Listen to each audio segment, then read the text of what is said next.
happy day. Good day everyone. I am from Wonderful Montessori Primary and Middle School, Sanjeevani Nagar, Jabalpur. Welcomes you today. I will take NCERT Class 6 Hindi part 4 चांद से थोड़ी सी गप्पें।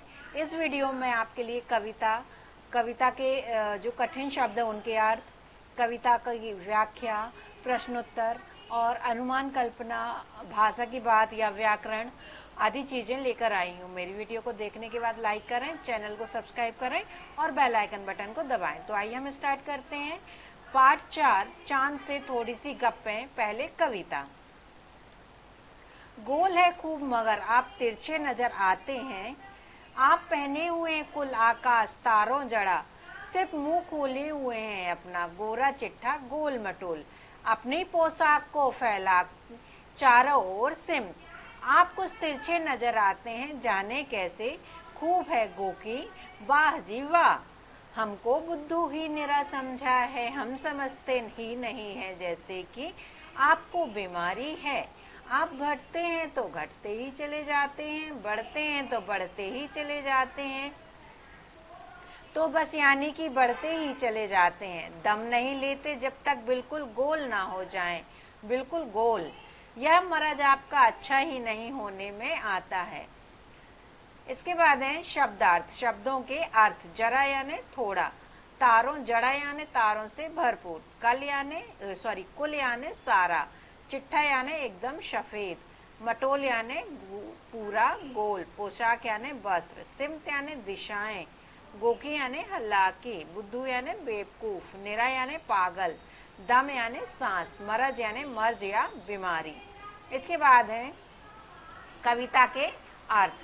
पहली कविता में कवि ने बताया है कि चांद से थोड़ी सी गप्पे कविता के बालिका चांद से कह रही है कि यूं तो आप गोल हैं फिर भी थोड़े से तिरछे दिखते हैं, ये आकाश मुझे आपके वस्त्र की तरह नजर आता है जिसमें अनगिनत तारे जड़े हुए हैं, तथा इस पूरे विशाल पोशाक रूपी आसमान में आप अकेले ही गोल मटोल और गोरे चिट्ठे से अपनी आभा फैलाए हुए दिखाई देते हैं। दूसरा है चांद से थोड़ी सी गप्पें। कविता के इस पद में लड़की चांद से कहती है कि ये जो आप थोड़े से तिरछे नजर आते हैं, अच्छे तो लगते हैं, पर आप हमको बेवकूफ ना समझना, हम सब जानते हैं कि आपका ये तिरछापन आपकी किसी बीमारी की वजह से है। तीसरा है चांद से थोड़ी सी गप्पें। कविता के इस अंतिम पद में बालिका चांद से कहती है कि आप घटते हैं तो घटते ही चले जाते हैं और बढ़ते हैं तो बढ़ते ही चले जाते हैं, पता नहीं क्यों आपकी ये बीमारी ठीक ही नहीं हो रही है। अतः छोटी बालिका चांद से घटते हैं और बढ़ते रूप को एक बीमारी समझ रही है। इसके बाद है प्रश्न उत्तर। पहला है कविता से।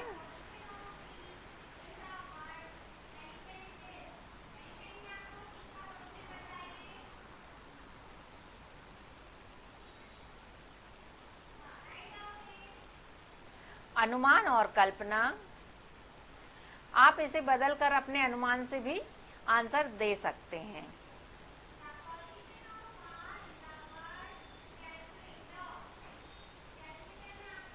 यहाँ मैंने अपने अनुमान से लिखा हुआ है, आप अपने अनुमान से कोई भी कल्पना में गद्य या पद लिख सकते हैं।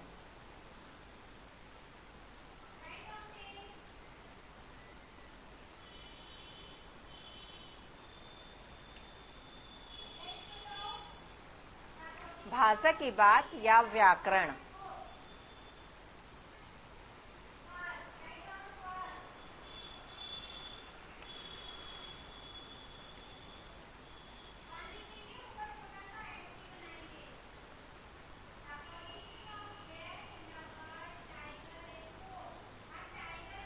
अति लघुत्तरीय प्रश्नोत्तर।